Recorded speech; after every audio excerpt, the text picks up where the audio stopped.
இறுதியாக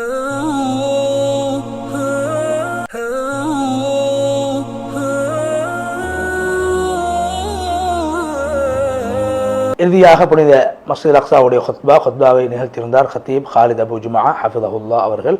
ஹுத்பாவின் தலைப்பு சோதனைகளின் போது மார்க்கத்தில் தீனில் உறுதியாக இருப்பது சம்பந்தமாக. அல்லாஹ்வை புகழ்ந்து நபி ஸல்லல்லாஹு அலைஹி வஸல்லம் ஸலவாத் ஸலாம் சொல்லி தக்வாவை வலியுறுத்தியதன் பின்பு அல்லாஹ்வுடைய அடியார்களே,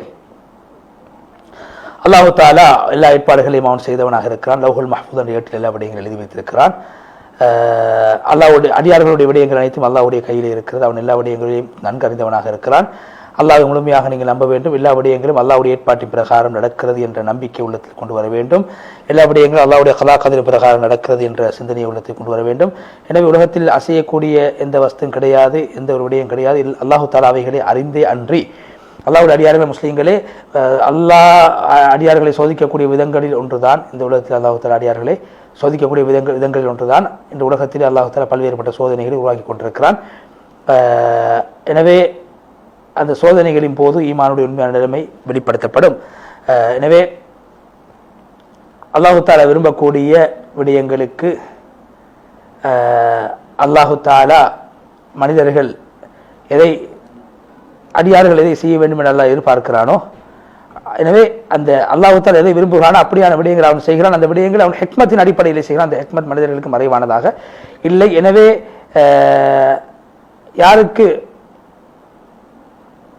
நபி ஸல்லல்லாஹு குர்ஆனுடைய ஹதீஸுடைய விடயங்களை யார் நன்கு கூர்ந்து கவனிப்பார்களோ அவர்களுக்கு தெரியும், உலகத்தில் நபிமார்கள் மிகவும் சோதிக்கப்பட்டிருக்கிறார்கள்.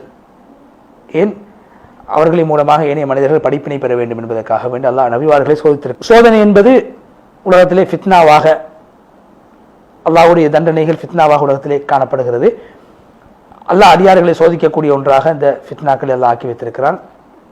சோதனைகள் என்பது அல்லாஹ்வின் பக்கம் அடியான் மீள்வதற்கான காரணமாக அமைய வேண்டும், மீறுவதற்கான சந்தர்ப்பம் அமைய வேண்டும், அல்லாஹ் பக்கம் நெருக்கத்தை உண்டு பண்ணப்படுவதற்கு காரணமாக அமைய வேண்டும், அல்லாஹ்வுடைய சக்தியை வல்லமையை விளங்குவதற்கு காரணமாக அமைய வேண்டும். எனவே சோதனை என்பது ஒரு அடியான் மார்க்கத்தில் உறுதியாக இருக்க வேண்டும் என்பதற்கான பயிற்சியை வழங்கக்கூடிய ஒன்றாக இருக்கிறது. கஷ்டமான நிலைமைகளில் ஒரு மனிதன் மார்க்கத்தில் உறுதியாக இருப்பதற்கான பயிற்சி தான் சோதனைகளாகும். எனவே அல்லாஹ்வை தவிர உதவி செய்யக்கூடிய உலகத்தில் யாருமே கிடையாது. அல்லாஹ்வுடைய அரவணைப்பை விட உலகத்தில் சிறந்த அரவணைப்பு ஒன்றுமே கிடையாது. அல்லாஹ்வுடைய பாதுகாப்பை விட உயர்ந்த பாதுகாப்பு உலகத்தில் ஒன்றுமே கிடையாது. சூரா யூசுப் 64 சொல்கிறார், அல்லாஹ்வை விட சிறந்த பாதுகாப்பு உலகத்தில் யாருக்கு அவன் மிகவும் இரக்கமுள்ளவனாக இருக்கிறார். அல்லாஹ்வுடைய அடியார்களே, ஒரு முஸ்லீம் கண்ணியமாக வாழ வேண்டுமாக இருந்தால், சந்தோஷமாக வாழ வேண்டுமாக இருந்தால், உயர்வாக வாழ வேண்டும், பாதுகாப்போடு வாழ வேண்டுமாக இருந்தால் அவன் கட்டாயம் அல்லாஹ்வுடைய கலா கதரை நம்ப வேண்டும். அவனுடைய உள்ளம் அல்லாஹ்வோடு சம்பந்தப்பட வேண்டும். நிராசையாகிவிடக் கூடாது. எனவே நிராசையாகுவது என்பது ஒரு அடியானை குஃப்ரின் பக்கம் இட்டு செல்லக்கூடியதாக இருக்கும். அவ்விரண்டும் அல்லாஹ்வுடைய கலா கதிரை, அதாவது நிராசையாகுவது, அல்லாஹ்வுடைய ரஹ்மத்தை விட்டும் தூரமாகுவது, அது அல்லாஹ்வுடைய கலா கதிரை சந்தேகத்தை ஏற்படுத்தக்கூடிய விடயமாக அமைந்துவிடும். அல்லாஹ் குர்ஆன் சூரா தௌபா 51 சொல்கிறார், நபியே நீங்கள் சொல்லுங்கள், அல்லாஹ் எழுதியதை தவிர வேறொன்றும் எங்களுக்கு ஏற்பட மாட்டாது. அவன் எங்களுடைய பொறுப்புதாரியாக இருக்கிறான். அவன் மீது நீங்கள் பாடம் சாட்ட வேண்டும். எனவே அடியார்களே, நீங்கள் இன்னும் நிம்மதியை அடைந்து கொள்ளுங்கள். நிச்சயமாக இந்த உலகத்திலே தாக்கம் செலுத்தக்கூடிய அல்லாஹ் மாத்திரம். அல்லாஹ் குர்ஆனில் சொல்கிறான், நீங்கள் நாடுகிறீர்கள், அல்லாஹ் முண்டை நாடுகிறான். அல்லாஹ் நாடக்கூடியதே அவன் செய்யக்கூடியவனாக இருக்கிறான். சூரா தக்வீர் 29. எனவே அந்த அல்லாஹ்வுடைய நாட்டம் என்பது அதுதான் அல்லாஹ்வுடைய முடிவாக இருக்கிறது. எனவே அல்லாஹ்வுடைய ஒரு அடியானுக்கு எவ்வளவுதான் உயர்ந்தவனாக இருந்தாலும் எந்த ஒரு செயலையும் செய்ய முடியாது, அசைய முடியாது அல்லாஹ்வுடைய நாட்டம் இல்லாமல். அதே போன்று அடியானே, உன்னுடைய விடயங்கள் அல்லாஹ்விடத்திலே பாரம் சாட்டு. நிஅமத்துக்களும் அல்லாஹ்வுடைய ஏற்பாடு செய்யப்பட்டது, சோதனைகளும் அல்லாஹ்வின் ஏற்பாடு செய்யப்பட்டது. சந்தோஷம் அல்லாஹ்வுடைய ஏற்பாடு, கவலையும் அல்லாஹ்வுடைய ஏற்பாடு. அவன் அல்லாஹ் தஆலா வெற்றியை தோல்வியை அல்லாஹ் உலகத்திலே நிர்ணயித்து படைத்திருக்கிறான். பயத்தை நிம்மதியை படைத்திருக்கிறான். நிம்மதி, சந்தோஷம், யுத்தம், சமாதானம் இவைகள் அல்லாஹ் படைத்தவனாக இருக்கிறான். இனி அல்லாஹ்வுடைய அடியார்களே, உலகத்தில் உனக்கு ஏற்பட்ட சகல விடயங்களும் அது சோதனைகளாக இருக்கலாம், நல்ல விடயங்களாக இருக்கலாம், அவைகள் அனைத்தும் அல்லாஹ்வுடைய ஏற்பாட்டின் பிரகாரமே நடந்திருக்கிறது. அவைகள் அனைத்தும் அதன் மூலமாக நீ உலகத்தை கடந்து மறுமையின் பக்கம் செல்ல வேண்டும் என்பதற்காக அல்லாஹ் வழங்கியிருக்கிறான். அல்லாஹ் உனக்கு எழுதியதை, உனக்கு சாதகமாக எழுதிய விடயங்களாக இருக்கலாம், உனக்கு பாதகமாக எழுதிய விடயங்களாக இருக்கலாம், அவைகள் அனைத்தும் அல்லாஹ்வுடைய ஏற்பாட்டின் பிரகாரம் நடந்து கொண்டிருக்கிறது. எனவே அவைகள் உலகத்தில் நடந்தே தீரும்.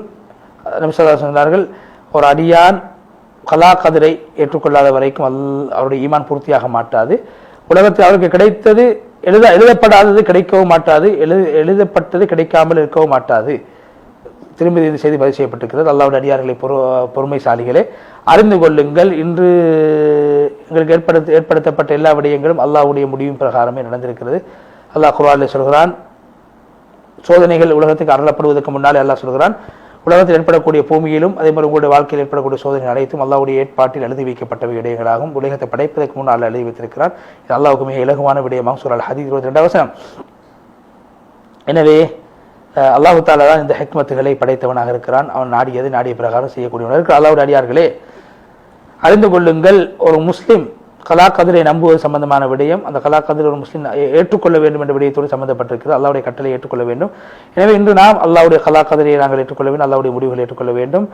அதே போன்று இவைகளுக்கான காரணங்களை ஏன் இப்படி நடக்கிறேன், இப்படி நடந்திருக்க கூடாது, ஏன் இப்படி நடந்திருக்க வேண்டும் என்றெல்லாம் காரணங்களை தேடப்படாது.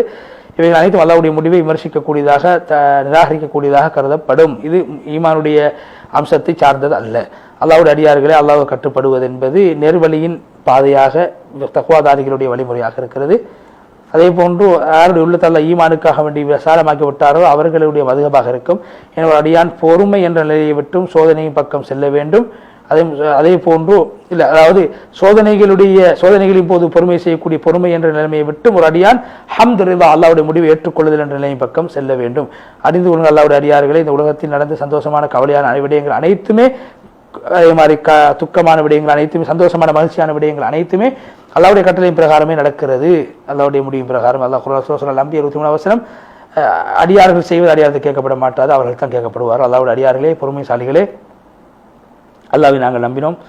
ஈமான் துனியாவுடைய உலகத்தில் இந்த அந்தரங்கத்தை நாங்கள் புரிந்து கொண்டோம், ரகசியத்தை புரிந்து கொண்டு அதே போன்று அல்லாஹ்வுக்கு நாங்கள் கட்டுப்பட்டவர்களாக இருக்கின்றோம். அல்லாஹ்வுக்கு நன்றி செலுத்துவோம். எல்லா சந்தர்ப்பத்திலும் அவனை எல்லா சந்தர்ப்பத்திலும் போலுவோம். அல்லாஹ்வை எல்லா சந்தர்ப்பத்திலும் கட்டுப்படக்கூடியவர்களாக இருப்போம். அல்லாஹ்வை திக்ர் செய்வோம். அல்லாஹ்வை ஹம்து புகழ்வோம். ஏனென்றால் அல்லாஹு தஆலா அடியார்களோடு இருக்கிறான். அவன் அடியார்கள் இப்போது அல்லாஹ்வை நினைக்கிறான், அப்படி நடந்து கொள்கிறான். ஒரு அடியானை அல்லாஹ் நல்லதை கொண்டு சோதிப்பான், கெட்டதை கொண்டு சோதிப்பான். அவருடைய உள்ள பொறுமையை சோதிப்பதற்காக வேண்டி, ஈமானை பரிசுத்தப்படுவதற்காக வேண்டி, அதே போன்று அவருடைய உண்மையாக அல்லாஹ் பக்கம் சாட்டக்கூடியவராக மாற வேண்டும் என்பதற்காக அல்லாஹ் சில பேர்களை சோதிப்பான். எனவே நன்மையான விடயங்களுக்கு நன்மை வழங்கப்படும், அவருடைய அந்தஸ்து உயர்த்தப்படும். அல்லாஹ்வுடைய அடியார்களே, முஸ்லீமாக ஒரு முஃமின் அல்லாஹ்வுடைய பிரகாசத்தை கொண்டு பேச வேண்டும். அல்லாஹ்வுடைய கலாம், அவர் ஓதக்கூடிய கலாம் அல்லாஹ்வுடைய கலாம் என்று அவர் புரிந்து கொள்ள வேண்டும்.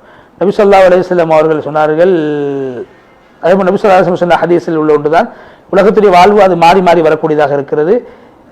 சோதனைகளும் யுத்தங்களும் பிரச்சனைகளும் அது தந்திரமாக கருதப்படக்கூடியதாக இருக்கிறது. எனவே அது சோதனைகள் பிரச்சனை ஏற்படுகின்ற போது நாங்கள் உண்மைக்கும் பொய்க்கும் இடையிலே பிரச்சனை ஏற்படுகின்ற போது நான் உண்மைக்காக வாதாட வேண்டும். அதே போன்று அந்த உண்மையும் பொய்யும் மோதிக்கொள்கின்ற போது அல்லாஹ்வுடைய சுன்னத் உலகத்தில் நிலைநாட்டப்படும் கியாமத்துடைய நாள் வரைக்கும். அல்லாஹு தஆலா ஈமான் கொண்டவர்கள் காஃபி எல்லோருடைய பொறுப்புதாரியாகவும் அவன் இருக்கிறான். அல்லாஹ்வுடைய அடியார்களே, முஃமின்களே, அல்லாஹு தஆலா முஃமின்களுடைய பொறுப்புதாரியாக இருக்கிறான். குர்ஆன் அல்லாஹ் சொல்றான், அல்லாஹு தஆலா முஃமின்களுடைய பொறுப்புதாரியாக இருக்கிறான், காஃபிர்களுக்கு எந்த பொறுப்புதாரியும் கிடையாது. சூரா முஹம்மத் 11 அதே போல் அல்லாஹ் முஃமின்களுடைய பொறுப்புதாரியாக சூரா ஆல இம்ரான் 68 அதே போல் அல்லாஹ் தஆலா குர்ஆன் சொல்றான், சாலிஹீன்கள் அல்லாஹ் பொறுப்பெடுப்பான். அல்-அராஃப் 196 அல்லாஹு தஆலா தக்வாதாரிகளை பொறுப்பெடுப்பான். சூரா ஜாசியா 19 அல்லாஹு தஆலா குர்ஆனிலே வெற்றி முஃமின்களுக்கு கிடைக்கும் என்றும் அநியாயக்காரர்கள் அவர்களுக்கு மத்திய நண்பர்களாக இருப்பார்கள் என்ற விடியை செய்துவிட்டு, அதே போன்று அல்லாஹ்வுடைய நேசத்தை யார் பெறுவாரோ அவர் அல்லாஹ்வுடைய உதவியை பெறுவதற்கு சமம். அல்லாஹு தஆலா இடத்திலிருந்து அவர் எல்லா விதமான வழிகாட்டல்களையும் எல்லா விதமான ஒழுக்கங்களையும் அவர் பெற்றுக்கொள்வார். அதே போன்று அல்லாஹு தஆலா அவரை பாதுகாப்பான். அவருடைய சோதனைகளின் போது அல்லாஹ் அவரை உயர்த்துவான். அதே போன்று நீங்கள் அல்லாஹ்வுடைய நெருக்கத்தை பெற்றிருக்கிறார்கள். அதே போன்று பாவிகள் காஃபிர்கள் ஷைத்தானுடைய நெருக்கத்தை பெற்றிருக்கிறார்கள். அதே போன்று யாருக்கு ஷைத்தான் பிரபுதாரியாக மாறிவிடுவான் அவர்களுக்கு உதவி செய்யக்கூடியவர் யாரும் இருக்க மாட்டார்கள் என்று சொல்லி அறிந்து கொள்ளுங்கள். நிச்சயமா அல்லாஹ்வுடைய இறைநேசர்கள் அவர்களுக்கு மறுமையை பற்றியுண்டான பயமோ விட்டு செல்கின்ற பிள்ளைகளை பற்றியுண்டான கவலை இருக்க மாட்டாது. அவர்கள் ஈமான் கொண்டு தக்வாதாரிகளாக மாறுவார். சூரா யூனுஸ் 62 என்பதை சொல்லி ஹுத்பாவுடைய முதல் பகுதியை விட்டு விடைபெற்று சென்று இரண்டாவது பகுதி ஹத்தீப் ஹாலித் அபு ஜுமா ஹஃபிظஹு சுருக்கமாக அல்லாஹ்வை புகழ்ந்து நபி ஸல்லல்லாஹு அலைஹி வஸல்லம் சொல்லி, நபி ஸல்லல்லாஹு அலைஹி வஸல்லம் அவர்கள் அல்லாஹ்வுடைய அந்த காபத்துல்லாவை பராமரிக்கக்கூடியவர்களாக அந்த கண்ணியத்தை அடைந்து கொண்டு, அதே போன்று மஸ்ஜித் அக்ஸாவையும் அக்ஸா விடயத்தில் கவனம் செலுத்தக்கூடியவர்கள் நபி ஸல்லல்லாஹு அலைஹி வஸல்லம் காணப்பட்டிருக்கிறார்கள். அல்லாஹ்வுடைய வஹீம் பிரகாரம் மஸ்ஜித் ஹராத்திலிருந்து மஸ்ஜித் அக்ஸாவுக்கு நபி அவங்க இரவு பயணத்தை மேற்கொண்டார். அதுக்கு பின்னர் அங்கிருந்து காபாவும் சென்றார்கள். அங்கிருந்து நபி ஸல்லல்லாஹு அலைஹி வஸல்லம் அவர்கள் இரவுடைய பயணத்தை, அதாவது இஸ்ராவுடைய பயணத்தை முடித்து விட்டு செல்கின்ற போது பைத்துல் மக்திஸை முன்னோக்கினார்கள். பிறகு காபாவை நோக்கி வந்தார்கள். எனவே இது சிறந்த ஆதாரமாக இருக்கிறது. காபத்துல்லாவுக்கும் மஸ்ஜித் அக்ஸாவுக்கும் இடையிலே ஒரு ஒரு ஒரு நீண்ட ஒரு தொடர்பு இருக்கிறது என்பதற்கு. அல்லாஹ்வுடைய அடியார்களை இங்கு நாங்கள் அறிந்து கொள்வோம். இந்த குதுஸ் என்று சொல்லக்கூடிய இந்த ஊர் நகரம் வரலாற்று முஸ்லிம்களுடைய வரலாற்றை கொண்ட ஒரு பகுதியாக இருக்கிறது. அதனுடைய வேர்கள் அனைத்தும் பல வருட காலங்கள் இந்த ஊரில் நீடித்திருக்கும். எனவே இன்றைய நாட்களில் நாங்கள் இந்த மார்க்க விடயங்கள் மங்கி போகக்கூடிய இந்த காலத்திலே, ஃபித்னாவுடைய காலத்திலே நாங்கள் என்ன செய்ய வேண்டும்? இவ்வாறாக முஸ்லீம்களுடைய குதுசுடைய வரலாற்றை நாங்கள் படிக்க வேண்டும். இதுக்கு தனி வரலாறு இருக்கிறது.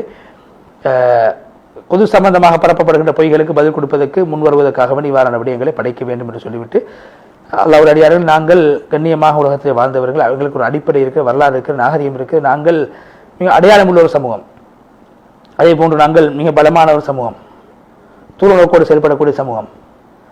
என்னுடைய கண்ணியம் குர்ஆனிலே தங்கியிருக்கிறது, நபியாவுடைய சுன்னாவிலே தங்கியிருக்கிறது. அதன் மூலமாகத்தான் கிஸ்ரா கொய்சருடைய கோட்டைகள் உடைக்கப்பட்டன. அதே போன்று சிலுவைக்காரர்கள் இழிவுபடுத்தப்பட்ட நிலைமையில் வெளியேற்றப்பட்டார்கள். தாத்தாரிகளுடைய படையினர்கள் தோல்வி அடைந்தார்கள். எனவே இந்த உம்மத் உண்மையான உம்மத்தாக, உறுதியான உம்மத்தாக இருக்கிறார்கள், உயர்ந்த உம்மத்தாக இருக்கிறார்கள். இது போன்ற உம்மத்தை வரலாறு காணவில்லை. அதே போன்று இந்த உம்மத்தை விட சிறந்த மனிதர்களை உலகத்தில் யாராலும் பெற்றெடுக்க முடியாது. இந்த உம்மத்து தூங்கிக் கொண்டிருக்கிறது. இந்த உம்மத்து தூங்குவதை போன்று இருக்கிறார், ஆனால் தூங்க மாட்டார்கள். இந்த உம்மத்தில் ஒரு சாரா மௌத்தாகின்ற போது இன்னொரு சாரா எல்லாம் உருவாக்கி கொண்டிருக்கிற உலமாக்கள் ஃபுகாக்கள் எல்லாம் உருவாக்கி கொண்டிருக்கிறான். அதே போன்று இந்த உலகத்தை சிந்தனையாளர்கள் உருவாக்கி கொண்டிருக்கிறான். எனவே நலவுகளை நாடுங்கள், நலவுகளை ஆசைப்படுங்கள், அல்லாஹ் நலவுகளை உண்டாக்குவான் என்று சொல்லி அல்லாஹ் குர்ஆனில் சொல்கிறான். நீங்கள் ஈமான்தார்களே பொறுமையாக இருங்கள், பொறுமையை கொண்டு மற்றவர்கள் ஏவுங்கள், உறுதியாக இருங்கள், நிச்சயமாக அல்லாஹு தஆலாவை பயந்து கொள்ளுங்கள், அல்லாஹ் உங்களுக்கு உதவி செய்வான் என்று சூரா ஆல இம்ரான் 200வது வசனத்தை ஓதி நீண்ட துஆவை செய்து கத்தீப் காலித் அபூ ஜுமா ஹஃபிظஹுல்லாஹ் அவர்கள் முழுமையாக மஸ்ஜித் அக்ஸாவுடைய குத்பா விட்டு விடைபெற்று அந்த அடிப்படையில் இன்றைய தினத்திலே 3 குத்பாக்களும், முதலாவது குத்பா அல்லாஹ்வை எப்படி நம்ப வேண்டும், அல்லாஹ்வுடைய முடிவுகளை எவ்வாறு ஏற்றுக்கொள்ள வேண்டும் என்றும், இரண்டாவது குத்பா அது சம்பந்தமாகவே அமைந்திருந்தது. உண்மையான வெற்றி அல்லாஹ் ஈமானிலே வைத்திருக்கிறான், ஈமான் என்றால் என்ன என்று உரையாடினார்கள் குத்பாவிலே. மூன்றாவது குத்பாவும் அல்லாஹ்வை நம்புவது, அதாவது சோதனைகள் ஏற்படுகின்ற போது மார்க்கத்தில் உறுதியாக இருப்பது என்ற சம்பந்தமாக இந்த குத்பா நிகழ்த்தப்பட்டது.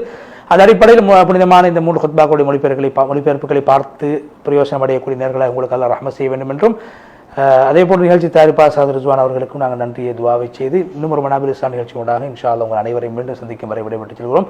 வஆஹிரு தஅவானா அல்ஹம்துலில்லாஹி ரப்பில் ஆலமீன். வஸ்ஸலாமு அலைக்கும் வரஹ்மத்துல்லாஹி வபரகாத்துஹு.